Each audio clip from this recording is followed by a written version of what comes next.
Ladies and gentlemen, if I may have your attention, please.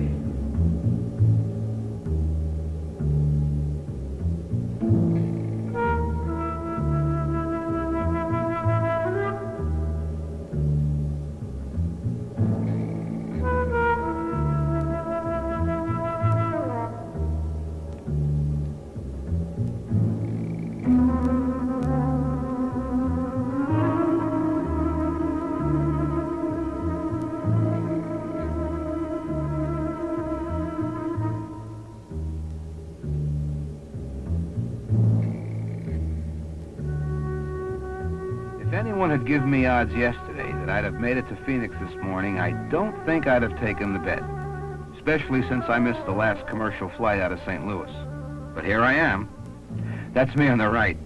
The guy on the left, that's my partner, Fred Miller. When I called Fred from St. Louis, he was already waiting for me in Phoenix. Now, this particular cattle sale was important to both of us. We needed the best breeding stock available, and it was right here on John Wayne's 26-bar ranch just outside of Phoenix. And this sale was a once-a-year thing.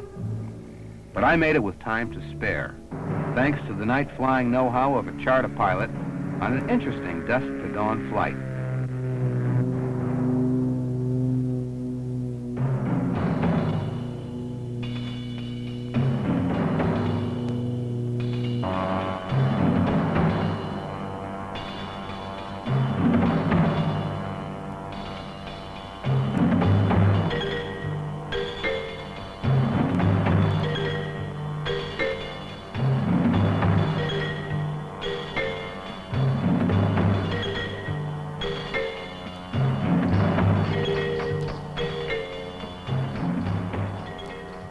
Now I'm kind of glad I missed the commercial flight from Phoenix. This trip will give me the chance I've been looking for. That's Dave Hastings, my pilot. We seem to hit it off right from the start. Thing comes on mighty fast, doesn't it?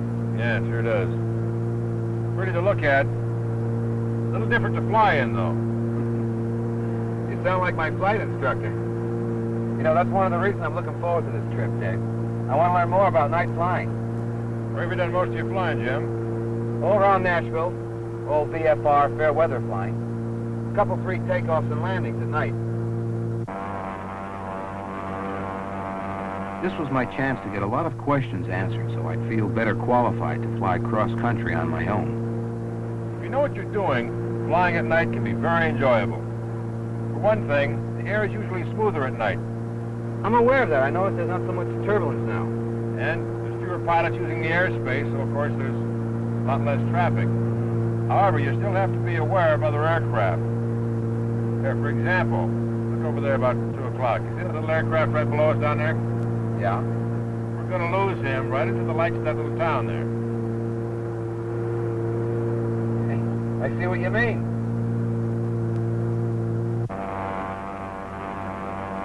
This blackness that we're flying in can pose problems for you that you're never going to come across in the daytime. However, there are techniques that are known today about night flying. And by intelligently using these techniques, night flying can be safer and even more enjoyable for any pilot that, you know, wants to take the trouble to learn. I got nothing better to do for the next 7 hours, Dave. I'm ready, willing, and able. Good. Glad to hear it. Make the trip more interesting for me. Okay. I filled Dave in on what I had already learned at ground school. As long as we have our vision, we can fly an airplane with practically no instruments. But when we talk about vision, we're speaking of two types, both the day and the night. Our color vision is greatly curtailed, particularly at night, without a sufficient oxygen supply. As the flight continued to our first stop, Oklahoma City, I thought I spotted something. The plane over there at 2 o'clock. Where? I don't see it. Right there. That's just a reflect then. And that's exactly what it was. A reflection from our instruments. At night, you lose a lot of visual cues that you count on in the daytime. Unless there's plenty of light on the ground, you don't have a good horizon to judge your attitude by.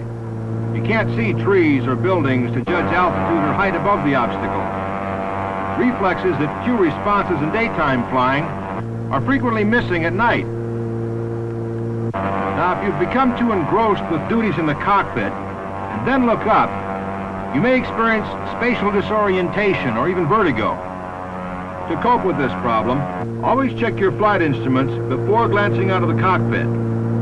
And when glancing down, always check the flight instruments again to make sure of the airplane's attitude. Now, if you have prolonged cockpit tasks, break them up with an occasional glance at your flight instruments.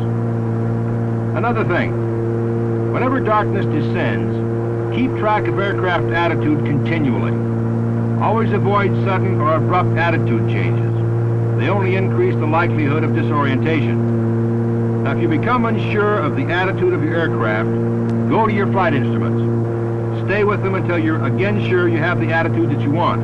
Hey, it looks like it pays to know how to use your instruments, even if you're not IFR rated.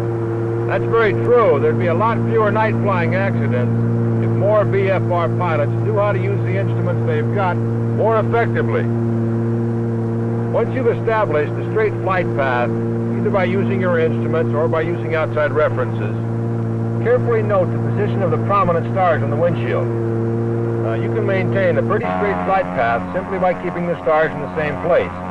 Then you can scan for other aircraft or enjoy the sights on the ground or whatever. Oklahoma City coming up.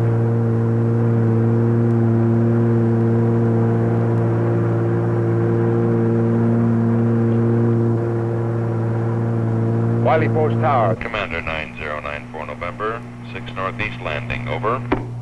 Commander 9094 November, enter left base, runway 17 left, wind 180 degrees at 10, altimeter 2975, over. Wiley Post Tower, 9094 November, will report left base. Wow, this leg went quick.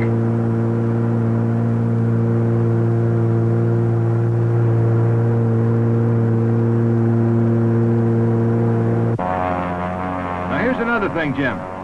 Avoid the long, straight-in approach, unless, of course, you're using precision instrument approach aids.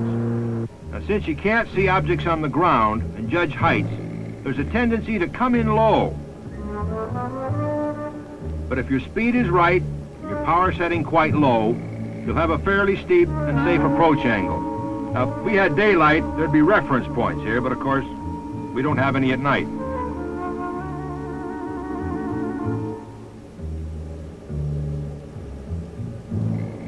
Bring it in too low, you'll hit the wire. This landing we're about to make here in Oklahoma City will give you a chance to see the proper attitude to use on landing at night. A good tip to remember is to complete the final turn as you would in daylight, rolling out on final at a familiar height and distance.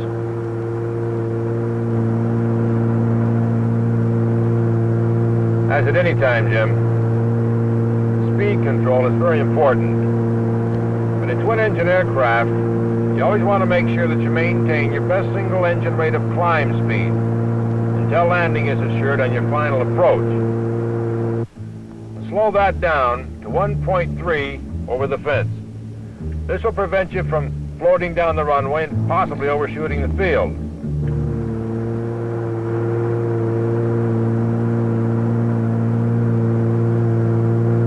Wiley Post Tower, 9094 November.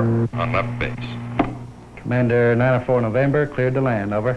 9094 November, roger.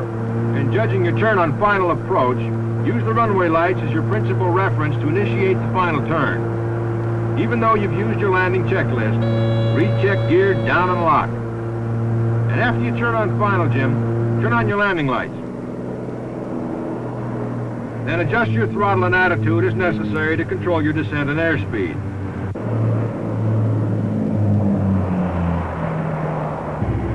At round out, be smooth. Ease off the power till the main gear touches the runway. Then, of course, be sure that your power is off.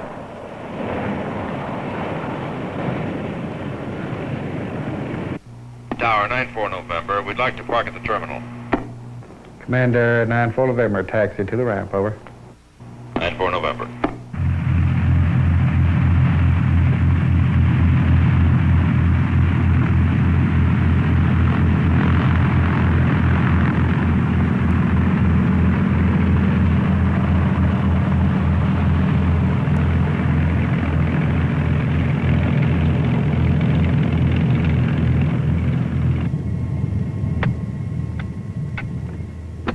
How about some coffee? Fine, let's go. It's cold. We're making good time. Here she comes.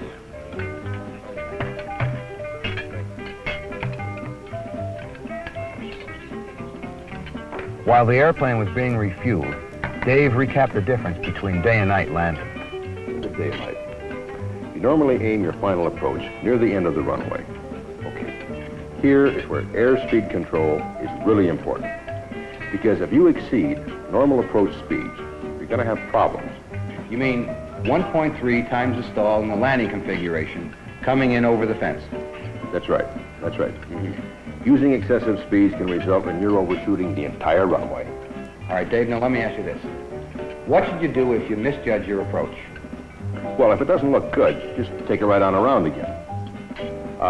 If there's a VASI available, use it to help set up your final approach. In any event, Jim, it's going to pay you to take the time to practice night landings under various conditions. Now, when you're practicing, here, hand me that knife a minute. Now, when you practice, look critically at the perspective created by the runway lights and the approach lights. Now, the thing to do here is mentally photograph and remember this pattern on the approaches that go well. You see? Right. Yeah.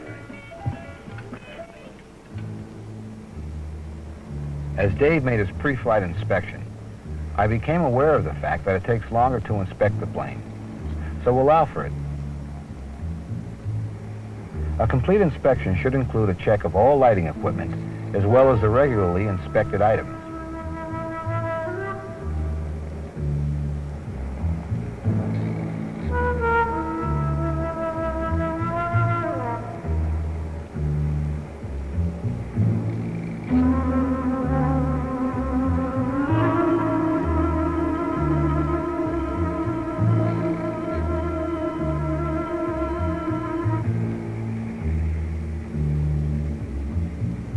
In the process, you've got to be sure that windows, windshield, and instrument faces are reasonably clean, since maximum light transmission will be required with minimum glare or diffusion. Whenever possible, sit in relative darkness to increase the level of dark adaptation again before takeoff. Wiley Post Ground Control, Commander 9094 November, terminal ramp, taxi for takeoff, over. Commander 9094 November, taxi to runway 17 left, wind 170 degrees at 8, altimeter 2976, over. 9094 November.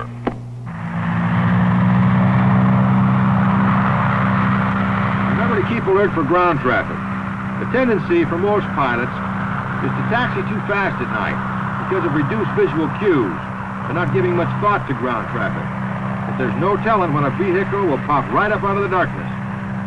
I asked Dave how he knew which way to taxi with all those colored lights. Blue lights outline the taxi areas.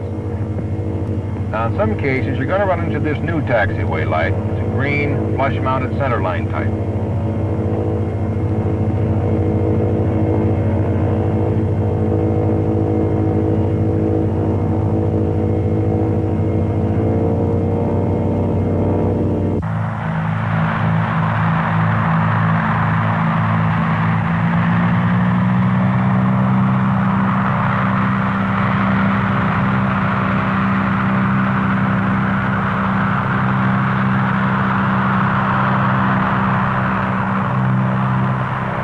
Wiley Post Tower, Commander 9094 November, ready for takeoff. Commander 94 November, taxi in position and hold, over. 94 November. Well, here we go again, Jim.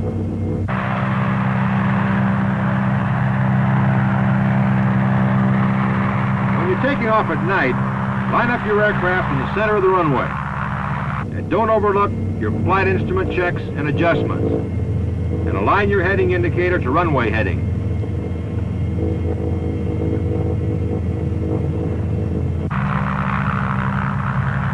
Commander 94 November, cleared for takeoff. 94 November.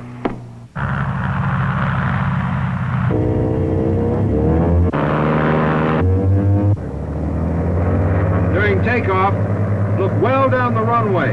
Use the perspective of the runway lights as guides for directional control. Many pilots use the landing lights during takeoff. Now, at the point of rotation, or soon thereafter, before the last few runway lights pass behind your field of vision, check your instruments for indication of climb attitude.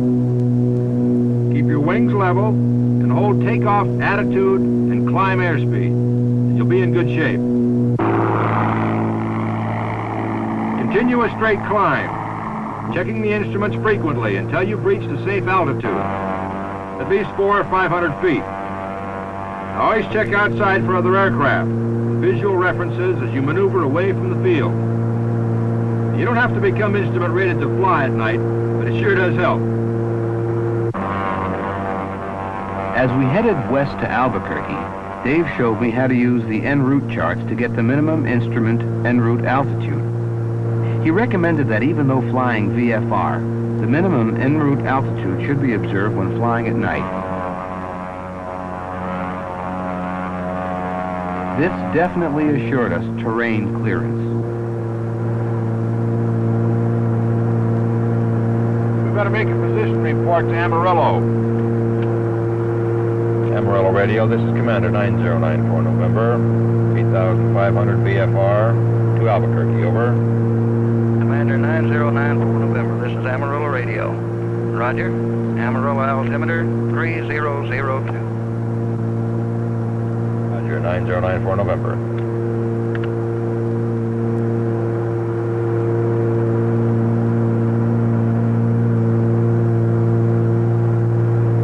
In less than 3 hours, we started our approach to Albuquerque. Here I learned another value of minimum en route altitude. With a strong westerly wind blowing on the airport at Albuquerque, Dave knew that there was a good possibility of a Venturi effect in the pass we were flying into. A Venturi effect that could give us an erroneous altimeter reading of as much as 1,500 feet. You see, the wind moving through the restricted area of the pass results in increased velocity, which reduces atmospheric pressure. Now, as an aircraft flies into this area, this reduced pressure produces a false altimeter reading, giving you the impression that you're higher than you really are. Now, if a pilot compensates by descending to maintain the desired indicated altitude, well, he may find he's below the level of the pass. Albuquerque approach control, this is Commander 9094 November, 10 East, landing Albuquerque, over. Commander 9094 November, Albuquerque approach 10 East, make standard approach runway 26, wind 280 degrees 10, altimeter 2984. Contact the tower now on 118.3. Roger, 9094 November. To play it safe, we stayed high, starting our descent only when the lights of Albuquerque made it obvious. We had plenty of mountain clearance.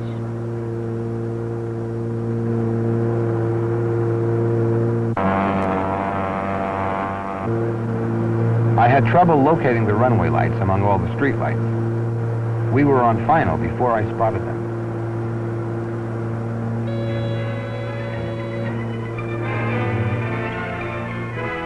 While they topped off our tanks, we went into the flight service station. Good morning.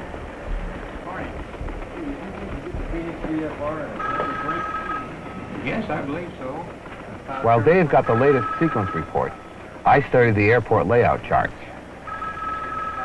When operating from an unfamiliar field, pilots should take the trouble to study the airport layout before departing. It'll reduce confusion during taxi to takeoff. Well, it looks like we've got sky cover all the way to Phoenix. What does that mean? No stars, no moon. It's going to be just blacker and black the whole way. What about lights on the ground? No, there's not going to be many. We're going to have to rely pretty heavily on instruments. And I can also use the autopilot. Ready? Let's go.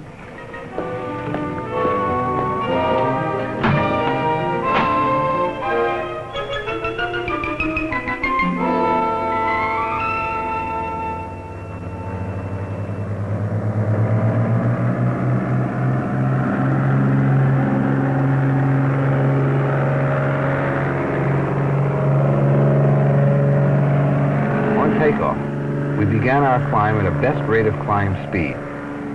This got us to a safe maneuvering altitude as soon as possible. Then, in case of an emergency, we knew we'd be higher than any obstructions en route back to the airport. En route, Dave filled me in on smoking.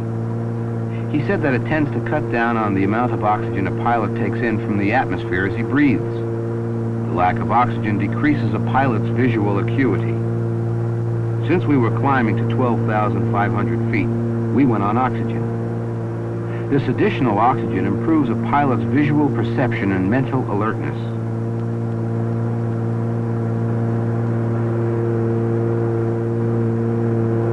Alcohol also decreases a pilot's ability to see at night, even more so than smoking.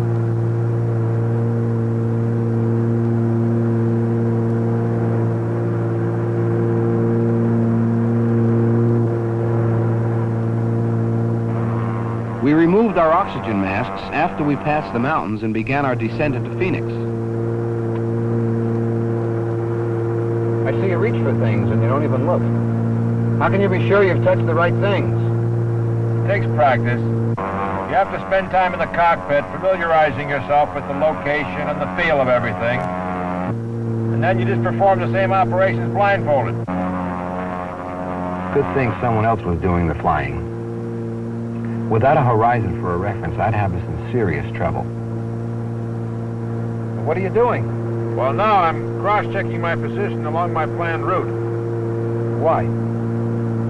Well, if we have a problem, I want to know within a few miles where we are. Can I see the map? It looks like pretty rough terrain down there, eh, Dave? Yeah, right. And airports are few and far between out here. And few, if any of them, are going to have anything like the elaborate lighting setup that we've seen at the major airports we've been landing at so far. What's the name of the airport in Phoenix? Sky Harbor. Phoenix has several other small airports situated around the city. And there are mountains in that area, and you have to be careful that you keep your pattern in close to the airport. Give yourself as much clearance as possible. Now keep these mountains in mind. Those dark areas down there among the lights of Phoenix look like parks. But in daylight, you'll find out that they're really mountains. What kind of conditions will we run into at Sky Harbor? There it is, right ahead. I can't find it with all those lights. One way to beat that problem is to fly the radio from the Omni that takes you over the airport. Say another way, Jim, simply check your chart. Look at the position of the airport in relationship to the rest of the city. That'll give you an idea as to where to look.